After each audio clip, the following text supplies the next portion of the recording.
Hi guys, it's Marine. Welcome back to my little English page. Today I want to tell you about a few things that surprised me in the United Kingdom. I have created a little quiz for you to practice your listening during this video. So go ahead and look in the description box below and you can access this quiz easily.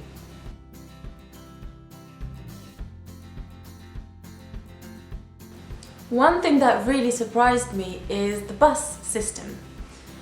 People in France tend to just go in and not necessarily pay, which is bad of course, but in the United Kingdom nobody would even try to fraud when it comes to getting on the bus, and the bus driver also checks and doesn't let you go if you don't pay.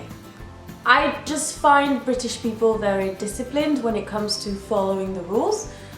Which is a little bit different to how it is in France. I think it's a little bit the same when it comes to the metro, the train. In England, every single person pays. I've never seen anybody fraud. I'm sure you can find some people that do it, but in France this is very common, whereas it's not in the UK.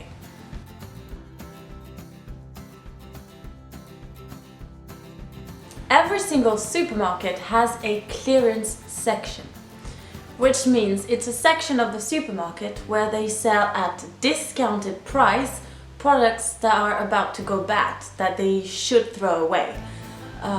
This is not common in France. They've just passed a law, I think, which forbids supermarkets from throwing food away. So this is something that is just starting in France.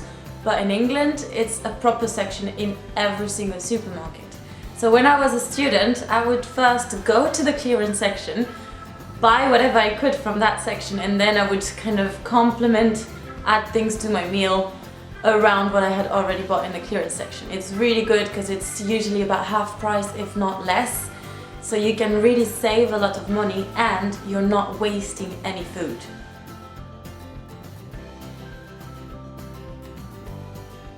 Still on the topic of supermarkets. There are so many self-checkout sections in the supermarket in the UK, which means you have a lot of machines you have to deal with, and that can be a bit confusing at first. I'm not sure if it's widespread in many countries. I know in the US there were quite a few self-checkouts as well, but I've never seen it so much as in the United Kingdom. You have them everywhere. It can be quite convenient if you want to go through something very quickly, but if the machine is not working, then it's a proper pain in the butt.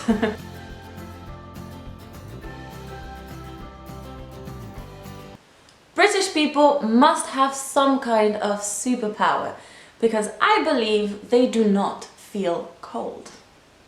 If it's a little bit sunny outside, even if it's cold, you will see people wearing flip-flops, t-shirts, shorts, and they don't seem to feel the cold.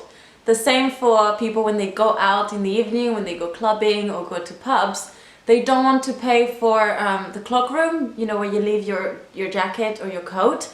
So they just go wearing miniskirts and tank tops, even though it's roughly 0 degrees.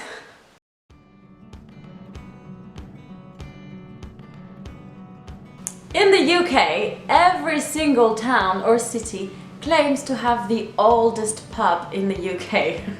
Yes, pretty much everywhere you'll see a little plaque that says oldest pub in England, oldest pub in the UK. When obviously they can't be a million, there's maybe one. I'm not even sure where it is, but every single place in England claims they have the oldest pub in England, if not in the world.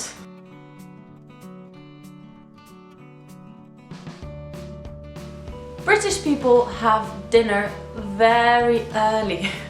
Yes, I think around 5:30, 6 o'clock you have people that are already starting dinner. Another thing that was a little bit surprising at first was the fact that they sometimes call dinner tea. Yeah, right, when you say, would you like to have tea? You think that you are going to get a drink. No. If it's around 5:30 or 6, expect it to be dinner.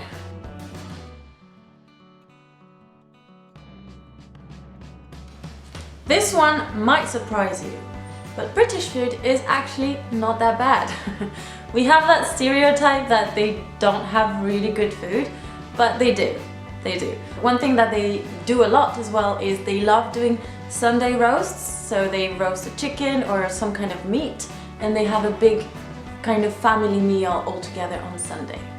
Alright guys, that's it for today. Don't forget to have a look at the listening quiz in the description box below. Meanwhile, I hope you have learned a little bit about British culture, and I hope you have a good day. Bye!